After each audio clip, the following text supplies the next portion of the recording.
자, 이번엔 탐방노트입니다. 하이투자증권 스마트 PB센터 이화진 과장입니다. 어서 오세요. 안녕하세요. 네, 가죠. 기업으로 바로. 실적 시즌이니까 거기에 포커싱해서 어떤 기업 먼저 다녀오셨나요? 드디어 의류 쪽에 좀 회복을 하고 있는 것 같은데 JS 코퍼레이션. JS 코퍼레이션. 네. 의류? 네, 원래 이 회사는 핸드백 이제 OEM 업체이긴 했었습니다. 네. 그런데 한 코로나 이전에 이제 의류 쪽의 OEM 업체인 약진통상 이쪽을 이제 인수하면서 약진통상. 네, 한 중견 의류 OEM 업체인데 핸드백보다 훨씬 더 비중이 큽니다. 지금은 핸드백이 한 32% 정도, 나머지 68%가 지금 의류 쪽의 OEM 업체이고 네.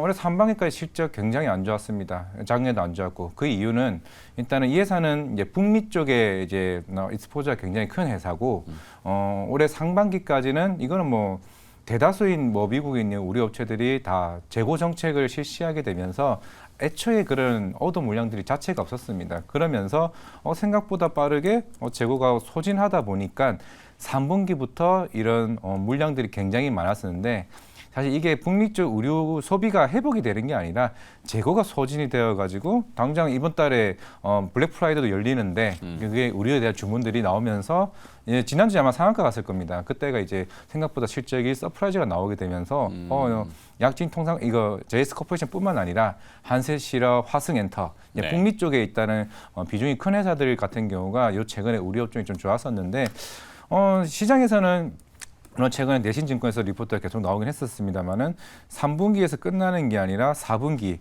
결국에는 여기서 한 단계 레벨업을 하기 위해서는 아무래도 결국에는 그거죠. 이제 미국의 소비가 빠르게 살아날 수 있느냐가 이제 소비는 지표 자체는 그죠. 오히려 강해요. 맞아. 소매 판매 쪽도 최근에 데이터가 잘 나오긴 고용, 했었는데. 소비 예. 뭐 다 아시겠지만 거기 물가까지 미국은 지금 떨어지는 게 아무것도 없다. 집값도 안 떨어져요. 그 고금리에도. 예, 그래서 내년에 좀 더 좋게 보는 분위기가 이제 서서히 무르익는 것 같아요. 재고도 이제 많이 줄었고 더 이상의 부담도 없는 상태에서 이제 주문만 더 막 강하게 더 나오면은 대표적인 브랜드는 뭐가 있나요? 의류 쪽, 핸드백 쪽은 우리가 흔히 아는 마이클 코어스 그리고 코치 카우치. 그리고 케이트 스페이드 이게 미국의 10대들이 선호하는 브랜드 1위, 2위, 4위 업체입니다. 네. 물론 사실 아까 말했지만 핸드백은 이제 32% 비중밖에 안 되고 의류 쪽이 높은데 의류 쪽은 뭐 DKNY, 갭, 게스 어떻게 미국 일반적인 소비자들 굉장히 많이 소비하는 이제 브랜드이기 때문에 네. 뭐 이제 뭐 옷 많이 입게 되고 이제 겨울철 되면은 이제 좀 더 이제 마진율이 높아진다고 하는데 최근 대신증권 리포트에서는 이런 얘기를 하시더라고요. 결국에는 베트남이나 인도네시아 이제 공장이 본격적으로 증설이 많이 되면 가동이 이제 높아지면 높아질수록 마진 자체가 높아질 수 있다. 워낙 작년에는 유가도 높았죠. 그러니 운임비도 높았었는데 그런 원가에 대한 부담도 굉장히 줄어들게 되면서 마진 자체가 높아지는 시기이기 때문에 이번 3분기 실적을 시점으로 해서 전반적인 북미 쪽, 뭐 최근 간성 컴포레이션은 중국 쪽에 있는 FNF도 네. 뭐 오르긴 했지만 이제 분위기는 북미 쪽에 있는 OEM 업체들을 지금 당장 일시적인 효과가 아니라 내년에도 이런 의류 소비가 살아난다고 하면은 분위기는 생각보다 좋아질 수 있지 않을까라고 네. 생각합니다. 근데 주가는 이제 실제적으로 보면은 장기간 또 그 지지부진하다가 네, 맞아요. 굉장히 장기간이었잖아요. 한 2년 가까이 이렇게 흘렀단 말이에요. 그러다가 갑자기 이렇게 빵 솟으면 네. 이제 그런 거죠. 회사가 난 뭐 변화가 있어요라고 주식으로 주가로 네. 이제 손을 든 건데 변화가 진짜로 진행이 더 추가로 돼야지 여기서 네, 이제 맞아요. 레벨업이 될 거 아니에요, 그죠? 네, 맞습니다. 그러면 뭘 성장 포인트로 잡아요? 그러니까 그 약진통상이 2020년대 인수를 했습니다. 근데 아시겠지만 20년대는 뭐가 있었냐면은 코로나가 생겼고 네. 그때 베트남 공장도 계속 이제 뭐 교대 근무를 하고 있지만은 가동률이 안 올라왔기 때문에 그 인수했던 양진통상에 대한 성장성이 이번 3분기를 기점으로 또 폭발적으로 올라갈 수 있는 다른 회사보다는 좀 생길 수 있지 않을까. 오히려 그때 3년간의 그런 힘든 시점을 거쳤고 약진통상 자체가 워낙 이제 베트남이나 최근 그러면서 인도네시아 공장까지 만들면서 이제 북미 쪽의 준비를 어느 정도 마무리가 되는 시기이기 때문에 다른 전 한세실도 괜찮긴 하지만은 업체 대비해서 최근 JS 코퍼레이션이 분위기가 확실히 그런 실제로 이제 미리 옷을 만들어 놓는 게 아니라 네. 고객사에서 오더를 받고 이제 물량을 만들어서 가기 때문에 아까 말씀드렸던 그 브랜드 일반적인 브랜드들이 굉장히 많은 고객사를 두고 있기 때문에 네. 오히려 더 많은 성장성이 있지 않을까 생각하고 오케이. 있습니다. 뭐 일단 이 B2C잖아요. 예, B2C.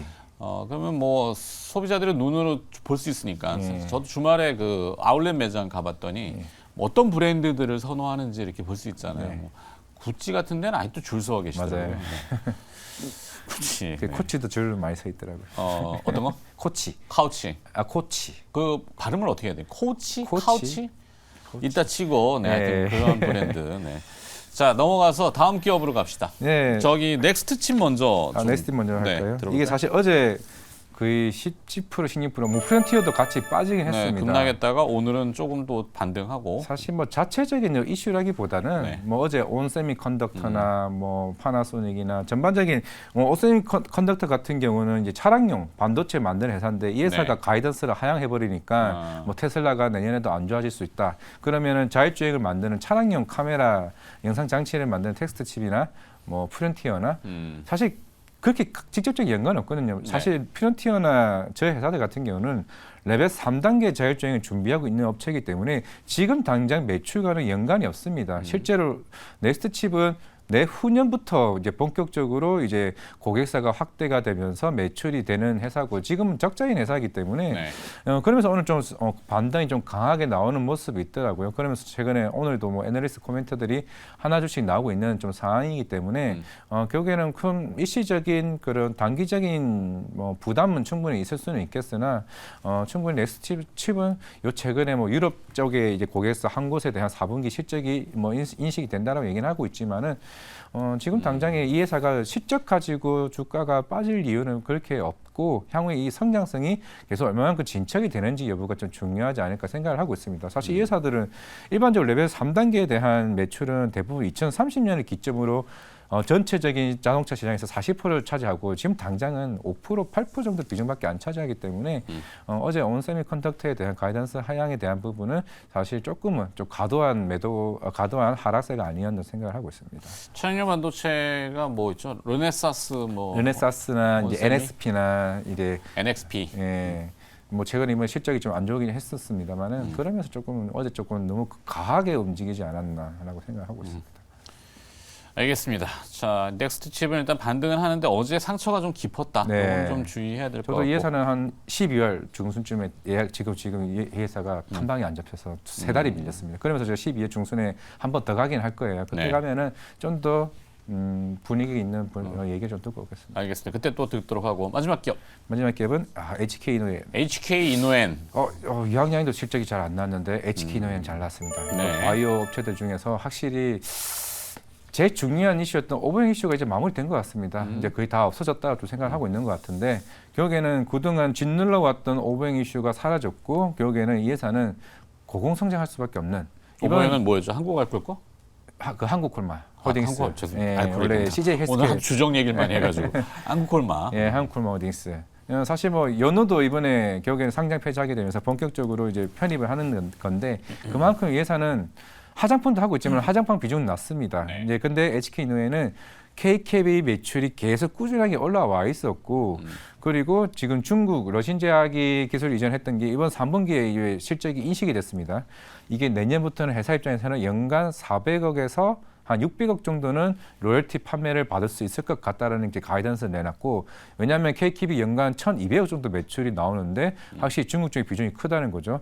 이쪽 시장이 제일 큰 게 중국이랑 미국입니다. 네. 미국은 내년 한 상반기쯤에 임상 3상이 마무리되고 FDA 승인 신청을 내년에 하면 그러면 내후년쯤에 풍모커가 조금 판매가 될 것으로 보면은 사실 2025, 26년이 중국과 미국의 가장 큰 시장을 가지고 있는 회사입니다. 지금 다케다켓도 지금 북미 쪽에 지금 부작용 이슈를 지금 못 들어갔거든요. 경쟁사가 없기 때문에 HK 노엔이 더 빨리 미국 시장에 들어간다라고 하게 되면은 K캡 성장만으로도 사실 주가는 더 오를 수도 있는데 이번에는 수액제, 영양 수액제 실적도 굉장히 좋았고 이게 머크사 백신 유통계약이 저도 이걸 한 1,800억 정도 매출이 나오는 걸로 알고 있습니다. 결국에는 기존에 있던 사업이 어느 정도 안정적인 매출이 나오고 있고 이번에 숙취 해소제 컨디션도 이번에 면세점 3, 4에 다 입점을 했죠. 그리고 내가 봤을 때는 4분기 때는 이런 면세점 이게 매출도 더 잘 나온다고 하게 되면은 사실 제약바이오 업체 중에서 제일 깔끔하게 매출이 안정적으로 올라가고 있는 회사가 HK 이노인 아닐까라고 좀 생각하고 있어요. 뭐 대표적으로 소매 판매 제품은 숙취 해소제들 네. 많이 얘기하잖아요.